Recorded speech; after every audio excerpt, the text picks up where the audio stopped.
Hi, welcome back to my channel again. This is me Ankita Kashyap. और पहले तो मैं आप सबसे सॉरी कहना चाहूँगी कि मैं इतने दिन बाद आपके पास एक कोई वीडियोस लेके आई हूँ। बट एक्चुअली द प्रॉब्लम है, आपको पता है अभी एग्जाम्स चल रहे हैं और आपको ये भी पता है कि अभी मैं खुद भी ग्रेजुएशन कर रही हूँ, तो मेरे सेमेस्टर एग्जाम्स चल रहे थे। दैट्स वाई मैं आपके पास वीडियोज़ नहीं ला पाई। I know it's my fault, क्योंकि ये मेरी प्रॉब्लम है कि मेरे सेमेस्टर हैं और मुझे उसको मैनेज करना है, वीडियोस को, सेमेस्टर को। पर ठीक है, टाइम लगता है ना चीज़ों को सही करने में। आगे से मेरी पूरी कोशिश रहेगी कि किसी भी रीज़न से मेरे वीडियोस आने में लेट ना हो और आपको इन्फॉर्मेशंस मिलते रहें, जैसा कि जो भी चीज़ें चल रही हैं आज की, या जो भी आपको बताने वाली हूँ मैं। तो आपको मैंने अगर मेरी लास्ट वीडियो देखी होगी तो उसमें हमने बात की थी कि हम कॉम्पिटिटिव एग्जाम्स के बारे में बात करेंगे। और उसमें हमने ये भी देखा था कि एक बच्चे ने मेरे से पूछा था रेलवे एग्जामिनेशन के बारे में, तो मैं अपने वीडियोस में लाऊंगी रेलवे के बारे में। एक दो वीडियोस बाद आपको मिल जाएगा कि रेलवे के एग्जामिनेशंस के क्या हैं, क्योंकि एक्चुअली प्रॉब्लम क्या है ना कि रेलवे के एग्जाम्स के बारे में बताने के लिए भी मुझे डिटेल वाइज उसका पूरे अच्छे से इन्फॉर्मेशन चाहिए होगी, क्योंकि मैं ऊपर से आपको बता नहीं सकती। मुझे जो भी बताना है एग्जैक्ट मेरे पास उसके चीज़ें होनी चाहिए, तभी तो मैं आपको बता पाऊँगी। तो इसलिए थोड़ा टाइम लग रहा है, बट होपफुली आप मेरा सपोर्ट करोगे इसके साथ, आप मैनेज कर लोगे इसको। तो मैं इसके साथ वीडियो को शुरू करूँगी। पर हाँ, आप सबसे पूछना चाहूँगी कि आप सब ठीक तो हैं, सब सही चल रहा है। ऑफकोर्स चल रहा होगा, बट फिर भी सब सही से रहना, सेफ रहना, क्योंकि सुनने में आ रहा है ऐसा आईआईटी के कॉलेजेस से पता चल रहा है कि फिर से जून में या अगस्त के टाइम में 4th वेव आने की आशंका है। वो तो आती ही रहेगी, बट इससे जो सुनने में आ रहा है अभी ये कंफर्म नहीं हुई है और WHO की तरफ से, तो ये कंफर्म न्यूज़ नहीं है। बट मैं बता रही हूँ कि अभी से ही सेफ्टी मेंटेन कर लो, ताकि ज़रूरत ही ना पड़े इस चीज़ की। तो चलो अब इसी के साथ मैं वीडियो शुरू करती हूँ। और आज जो मैं आपसे डिस्कस करने वाली हूँ वो किसी स्पेसिफिक एग्ज़ाम को लेके ही है, तो जिसके बारे में मैं आपको बताने वाली हूँ। और वैसे मैं आप सबसे उम्मीद कर रही हूँ कि अभी जो चल रहा है वर्ल्ड में ग्लोबल वे पे, जो अभी रशिया और उसके यूक्रेन के वॉर की जो संभावनाएं हैं, या जो वॉर हो रही हैं अंदर ही अंदर चीज़ें जो हो रही हैं, जिसके कारण कितना ज़्यादा प्रॉब्लम हो रहा है, कितनी कंट्रीज़ भी इस चीज़ को लेके शॉक्ड है, वो चाह रही है कि चीज़ें जल्दी से जल्दी सॉल्व आउट हो।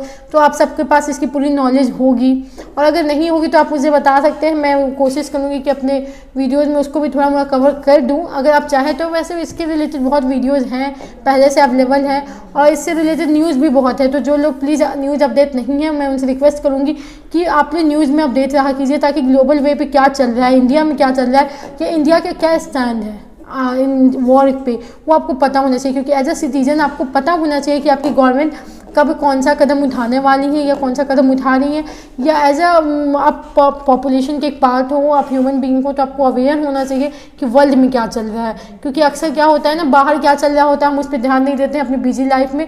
तो मैं आप सभी से रिक्वेस्ट करूँगी कि आप प्लीज़ 5-10 मिनट निकाला करें रोज़ का, ताकि आप इन सब चीज़ों पर ध्यान दें और आप लोग रोज़ की न्यूज़ को अपडेट रखें। चलिए मैं वीडियो को शुरू करती हूँ। तो जैसा आप सबको पता है कि नए अभी यूपीएससी के फॉर्म आके ख़त्म हो चुके हैं। जी हाँ, इस वीडियो में हम बात करने वाले हैं आपसे यूनियन पब्लिक सर्विस कमीशन के बारे में, आपसे यूपीएससी के बारे में। तो होप करती हूँ कि आप लोगों जो यूपीएससी में इंटरेस्टेड होंगे और जो नहीं भी होंगे वो भी मेरे इस वीडियो में बने रहें, क्योंकि एक जनरल अवेयरनेस होनी चाहिए ना कि कैसे एग्जाम्स होते हैं। और जहाँ तक मुझे पता है कि यूपीएससी के बारे में पेपर वेपर सबको पता है, बट मैं अगले वीडियोज़ में उसको भी कवर करूँगी कि यूपीएससी में कौन कौन से पेपर्स आते हैं। जैसे नॉर्मली तो 9 पेपर्स हैं, रिटन पेपर हम लोग जानते हैं, बट उसको मैं अच्छे से कवर अप करूँगी कि कौन कौन से सब्जेक्ट कौन से पेपर में आते हैं, कौन सा पेपर कैसे होता है, कितने मार्क्स के होते हैं। बेसिकली जो बच्चे खुद ही भी प्रिपेयर कर रहे हैं, जिनको यूपीएससी करनी है, उनको ये सब चीज़ें पहले से पता होती हैं। लेकिन फिर भी बहुत ऐसे बच्चे होते हैं जिनको ये चीज़ें याद नहीं होती, जिनके ज़बान पे ये चीज़ें नहीं होती। तो मैं उन सबसे कहूँगी कि आपने मेरे साथ बने रहें, और नहीं भी तो आप सब इस चीज़ के बारे में अपडेट रहें, याद रखें। क्योंकि सुनना अलग चीज़ है, चीज़ों को याद करना डिफरेंट चीज़ है। आपके माइंड में पता होना चाहिए पहले, कोई भी पूछे तो जो भी यूपीएससी की प्रिपरेशन कर उन लोगों को पता होना चाहिए यूपीएससी में पेपर्स कितने हैं, कितने सब्जेक्ट्स आते हैं, कौन से पेपर में कौन से सब्जेक्ट हैं। और ये रटा नहीं जाता है। आपने अक्सर सुना होगा कि हम सुनते हैं लोगों के मुंह से कि आपने यूपीएससी के सिलेबस को रट जाओ, तो वो रटना पॉसिबल नहीं है। उसको आपको एक नोट्स की तरह याद नहीं करना है। आप उसको डेली बेसिस पे भी नहीं तो वीक में 3-4 दिन अगर रोज़ पढ़ लिया करो, तो खुद ही माइंड में बैठ जाएगा। जब आप 5-10 बार पढ़ चुके रहोगे तो आपके माइंड में खुद ही हो जाएगा कि कौन से पेपर में कौन से सब्जेक्ट हैं।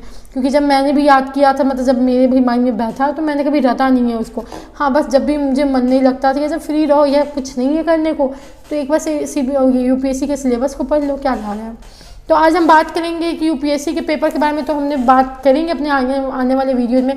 पहले हम ये जानेंगे कि यूपीएससी आया कब, कैसे शुरुआत हुई थी, किसने लाया, कौन है फादर ऑफ द यूपीएससी, कौन पहले आईएएस है, ये सब कुछ बेसिक इन्फॉर्मेशन। क्योंकि कहते हैं ना, किसी भी चीज़ को शुरू करने से पहले हमें उसका हिस्ट्री पता होना चाहिए। जब तक हमें उसका पहला नहीं पता होगा, पहले की चीज़ें, हम उसको आगे नहीं जान पाएंगे अच्छे से। तो पेपर ये सब शुरू करने से पहले मैं आपको यूपीएससी के बारे में बताना चाहूँगी। तो जैसा कि मैंने आपको बताया कि अभी यूपीएससी की, और ये यूपीएससी मैंने इसलिए नहीं सिलेक्ट किया क्योंकि मेरा कोई पर्सनल इंटरेस्ट है, मैं प्रिपेयर कर रही हूँ तो आपको बता रही हूँ, नहीं। अभी जस्ट यूपीएससी का फॉर्म खत्म हुआ है, 22 फेब तक उसका रजिस्ट्रेशन का टाइम था, 20 दिन का मौका मिला था। 2 फेब से शुरू हुआ था फॉर्म फिलअप होना और 22 फेब तक अलाउ था। और उसके बाद प्रीलिम्स की डेट भी आ चुके हैं, 5 जून को है 2022, 5 जून को प्रीलिम्स हैं और 16 सितंबर, जी हाँ 16 सितंबर से मेंस का पेपर शुरू होने वाला है। तो अब देख रहे हैं कि जो पिछले 1-2 साल में चेंजेस हुई थी बिकॉज ऑफ पैंडेमिक की, अक्टूबर में मेंस हुआ था क्योंकि बहुत बुरे सिचुएशन से प्रीलिम्स लेट हुआ था। पिछले साल भी ऐसी सिचुएशन देखने आई थी, बट अभी गवर्नमेंट जो है वो कोशिश कर रही है कि फिर से चीज़ों को टाइम के हिसाब से ले चले। तो इसके लिए गवर्नमेंट को हमारा भी साथ की ज़रूरत पड़ेगी क्योंकि सेफ्टी हमें ही मेंटेन करनी है। तो जैसा कि मैंने बताया कि जो यूपीएससी है, इससे शुरुआत से जब कमीशन बना तभी इसे यूपीएससी नहीं कहते हैं। शुरुआत में हम इसे आईसीएस के नाम से जानते थे, जी हाँ, Indian civil service. Indian civil service जो है ये ब्रिटिशर्स के द्वारा लाया गया था, कोई इंडियन ने नहीं लाया था ये, या कोई आज़ादी के बाद ये कोई कमीशन नहीं बनी है, ये पहले से कमीशन थी। आज़ादी के बाद ये कमीशन चेंज होके नेम चेंज कर दी गई इंडिपेंडेंस के बाद और इसको यूपीएससी बना दिया गया, वरना ये सर्विस जो थी वो बहुत पहले से थी। एग्जैक्टली हम कहें तो 1922 में ही बनाई गई थी ये सर्विस और इसको इस्टेब्लिश किया गया था 1926 में। तो मैंने बताया आपको कि यूपीएससी का पहला नाम था ICS, Indian civil service. Indian civil service को ही चेंज करके यूपीएससी बनाया गया है। इंडियन सिविल सर्विस कब आया था? तो 1 अक्टूबर 1926 में, जी हाँ 1926 में 1 अक्टूबर को हमारा आईसीएस मतलब यूपीएससी जो है वो इंडिया में इस्टेब्लिश किया गया। और जब ये इस्टेब्लिश किया गया तो कौन से कमीशन ने, जैसे कि हमें पता है कि चीज़ों को, और कुछ चीज़ें ऐसी हैं जिनको कमीशन जो है वो इस्टेब्लिश करते हैं, तो वो चीज़ें क्या हैं, तो वो कौन से कमीशन है जिसने यूपीएससी को इस्टेब्लिश किया? तो मैं बताना चाहूँगा कि यूपीएससी जो है वो ली कमीशन के द्वारा लाई गई थी। ली कमीशन ने ऐसा प्रपोज किया था, जब ये कमीशन बनाई गई तो ली कमीशन ने जो था उन्होंने ही बताया कि मतलब उन्होंने ऐसे प्रपोजल रखा कि जो 40 जैसे 100% मान के चलिए, तो 100 में से 40% जो होंगे वो क्या होंगे, तो वो होंगे आपके ब्रिटिश के डायरेक्ट ऑफिसर्स जो कि ब्रिटिशियंस होंगे। मतलब सिविल सर्विस में उस समय, क्योंकि हम ब्रिटिश के अंदर थे, हमारा देश आज़ाद नहीं था, तो उस समय उन्होंने ये प्रपोजल दिया कि जो 40% लोग होंगे वो जो होंगे वो आपके ब्रिटिशर्स होंगे, और जो बचे 40% हैं वो कौन होंगे, तो वो इंडियन होंगे जो कि डायरेक्टली रिक्रूट किए जाएंगे, जी मतलब डायरेक्टली इंटर किए जाएंगे सिविल सर्विस में।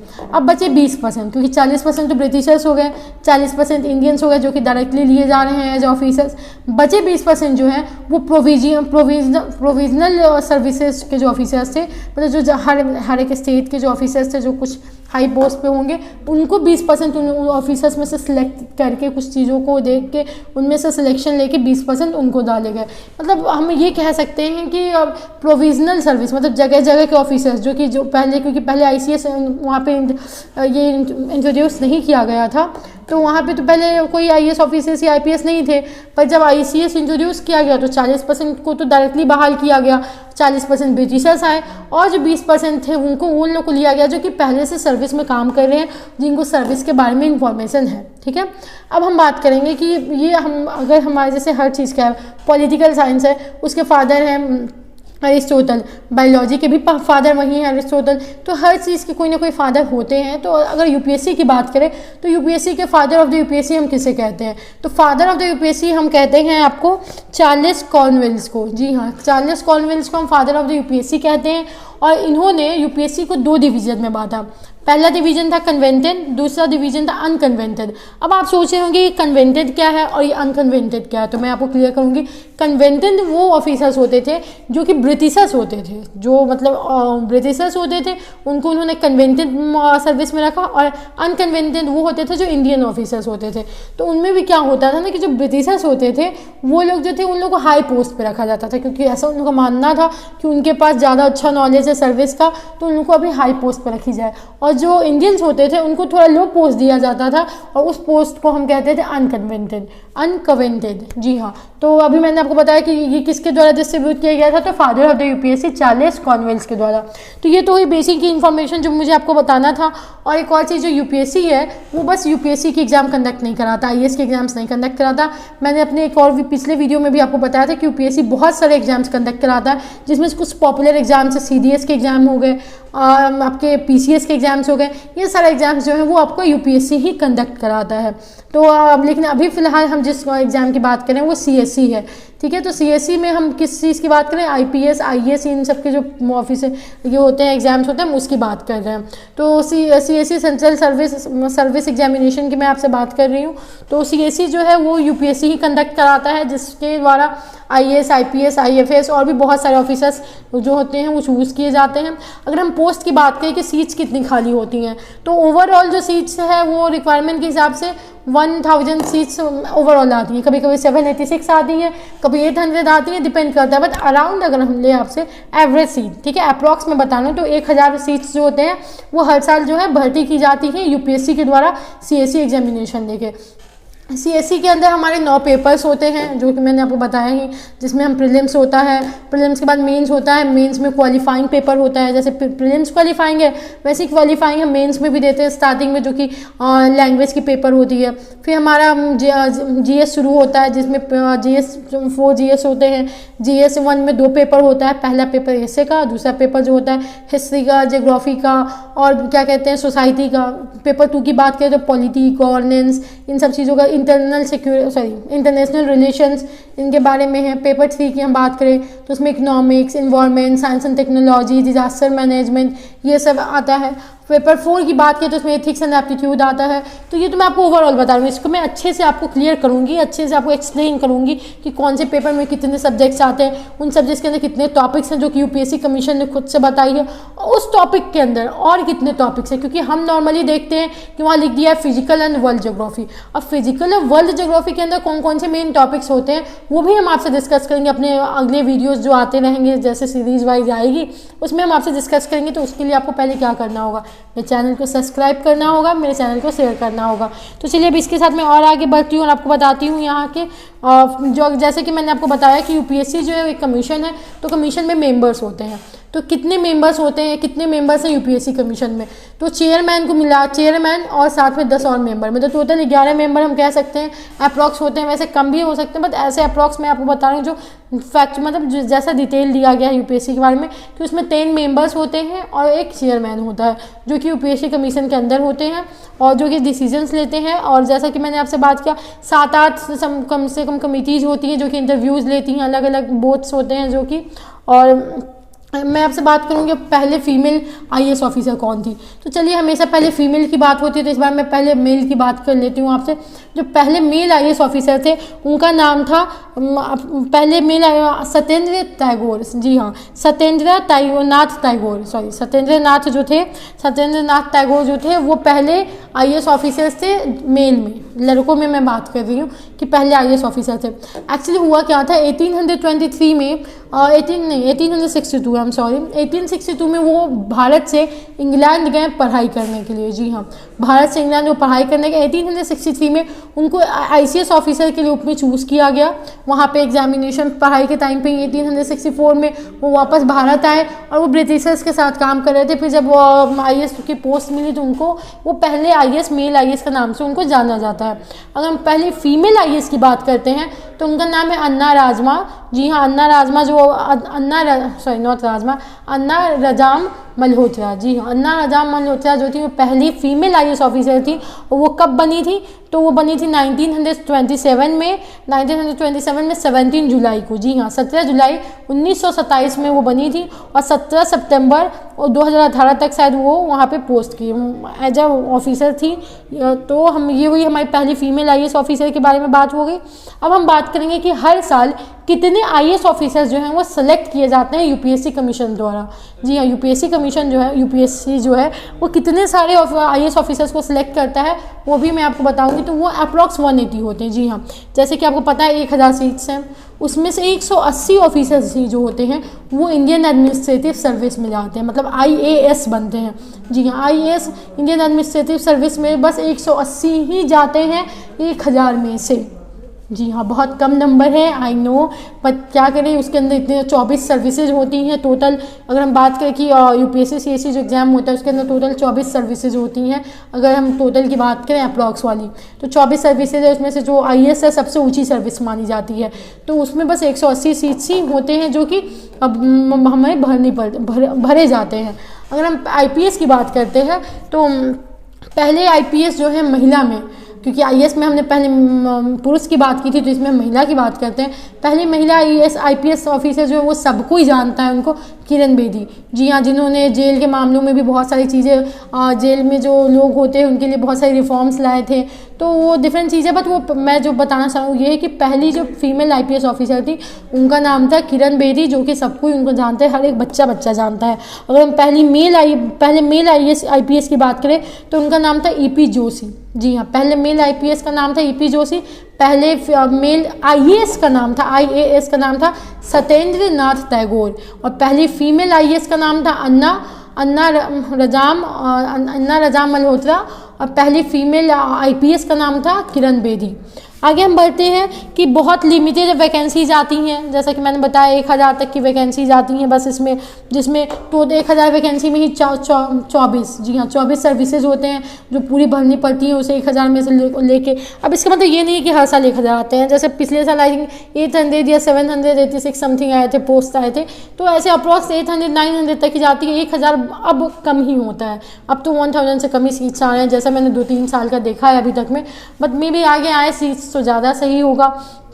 अगर हम बात करें तो जैसे मैंने आपको बताया कि 1000 सीट्स में से जो है 49% सीट्स जो है 49.5, जी हाँ 100 में से 49.5 सीट जो है वो रिजर्व रहते हैं। जी हाँ, सब कैटेगरीज़ के लिए, जैसे माइनॉरिटीज़ के लिए, हमारे कंट्री के रिलीजियस माइनॉरिटीज़ हैं, SC STs हैं, मतलब कास्ट माइनॉरिटीज़ जो हैं, उन लोगों के लिए जो है 49.5 सीट्स टोटल रिजर्व होती है यूपीएससी सीएससी कमीशन में, सीएससी के अंदर। ठीक है, अब अगर हम इसकी बात करें तो क्या जो जैसे हर चीज़ का एक मोटो होता है कि क्या उसका मोटो होता है कि उस किसी भी सर्विस का, किसी भी चीज़ का, तो आपने जो भी लोग यूपीएससी की तैयारी करें उनको बहुत अच्छे से पता होगा कि हमारे जब यूपीएससी की बात होती है तो वहाँ पे एक आपको थॉट मिलता है, मोटो मिलता है यूपीएससी के दीवार पे लिखा हुआ, जब यूपीएससी के लाबस्ता की गेट पे आप जाते हैं तब। जी हाँ, तो वहाँ पे होता है, तो क्या है हमारा उसका मोटो, तो उसका मोटो है एक्सीलेंस इन एक्शन। आपके काम में आपका एक्सीलेंस होना, आपका कर्म ही आपके लिए सब कुछ है। जी हाँ, कर्मशिला, इसलिए उसमें एक बिल्डिंग भी है कर्मशिला नाम की लाबस्ता के अंदर। आपका कर्म क्या है वही आपको डिपेंड कराता है, एक आईएएस ऑफिसर बनाता है या किसी भी अच्छे पोस्ट पे ले जाता है या कोई भी अच्छा काम करता है। तो इनडायरेक्टली, और ये कहने का मतलब था यूपीएससी का कि वो कैरेक्टर को देखती है, नॉलेज को देखती है, लोगों की पर्सनालिटी को देखती है, इसीलिए शायद पर्सनालिटी की टेस्ट होती है जिसको हम इंटरव्यू कहते हैं। अगर हम यूपीएससी की बात करें तो यूपीएससी जो है ए सर्विस वाले ऑफिसर्स को अपने अंदर देती है और बी सर्विस वालों को लेती हैं। ए सर्विस में जो पॉपुलर सर्विस में ऑफिसर्स हैं, आईएएस हैं, आईपीएस हैं, आईएफएस हैं। आईएफएस से मैं फॉरेस्ट सर्विस की बात नहीं, फॉरेन सर्विस की बात कर रही हूँ। जी हाँ, जो विदेश में जो हमारे यहाँ के ऑफिसर्स होते हैं उनको हम आईएफएस कहते हैं। तो जैसे सबसे फर्स्ट रैंक पे तो आईएएस आता है, सेकंड रैंक पे अगर हम बात करें तो आईएफएस आता है, इंडियन फॉरेन सर्विस। आजकल देख रहे होंगे कि आजकल बहुत ज़्यादा उसमें भी लोग इंटरेस्ट दिखा रहे हैं, और बहुत ऐसे लोग हैं जिनको आईएफएस के बारे में पता ही नहीं है कि इंडियन फॉरेन सर्विस होता क्या है, उसकी क्या क्या फ़ायदे हैं, उसके क्या क्या नुकसान हैं, और क्या क्या सही में सारे आईएफएस ऑफिसर जो होते हैं वो सब आउट ऑफ इंडिया चले ही जाते हैं तो या यहाँ की एम्बेसी में रह जाते हैं। तो ऐसे बहुत सारे सवाल होंगे आपके मन में जो लोग आईएफएस के बारे में जानते हैं, और जो लोग आईएफएस के बारे में जानते ही नहीं है तो उनको मैं बताऊंगी कि आईएफएस होता क्या है। तो उसके लिए आपको करना क्या होगा, आपको मेरे साथ बने रहना होगा। तो ये तो हुई आज की हमारी वीडियो कि कैसा है यूपीएससी, क्या है इसकी हिस्ट्री, क्या है कि यूपीएससी कैसे शुरू हुआ, कब खत्म हुआ, अब यूपीएससी के अंदर कितने पेपर्स होते हैं, उसको हम अच्छे से डिस्कस करेंगे अपने आने वाली अगले वीडियोज़ में। और फिर उसके बाद सारे टॉपिक्स को अच्छे से एक एक करके हम एक एक वीडियो में क्लियर करेंगे, एक एक पेपर को एनालिसिस के साथ करेंगे, जिसमें बस हम टॉपिक नहीं पढ़ेंगे, टॉपिक के अंदर कितने सब टॉपिक्स हो सकते हैं उसको भी डिस्कस करेंगे। और साथ में मैं कोशिश करूँगी कि जितनी भी मेरे पास नॉलेज है, जितने भी मेरे पास टिप्स हैं, उनको मैं अपने वीडियोस के द्वारा आपको बता दूं ताकि आप भी उसकी फ़ायदा ले सकें। क्योंकि कहते हैं ना, ज्ञान बांटने से ज्ञान बढ़ता है। तो बस नॉलेज देना है आपको, ताकि क्या पता मेरे नॉलेज से आपको अभी कुछ हेल्प आ जाए और आपको कोई फ़ायदा हो जाए। और अगर आप भी चाहे तो कमेंट बॉक्स में बता सकते हैं, अगर आपको कुछ पता हो इसके बारे में या आप कुछ जानते हो स्पेशल चीज़ इसके बारे में, तो आप प्लीज़ हमारे कमेंट बॉक्स में हमें बताएं और हमारे साथ जुड़े रहें। और इसी के साथ मैं अपने इस वीडियो को ख़त्म करती हूँ और उम्मीद करती हूँ आप सब सही होंगे और मेरे साथ इतनी दूर तक बने रहे होंगे। तो जो लोग मेरे साथ यहाँ तक बने हैं उन सबको मैं बहुत बहुत धन्यवाद। और मैं आप सभी से रिक्वेस्ट करूँगी कि मैं वीडियो को और ज़्यादा शेयर करें ताकि लोगों तक पहुँच सके। धन्यवाद।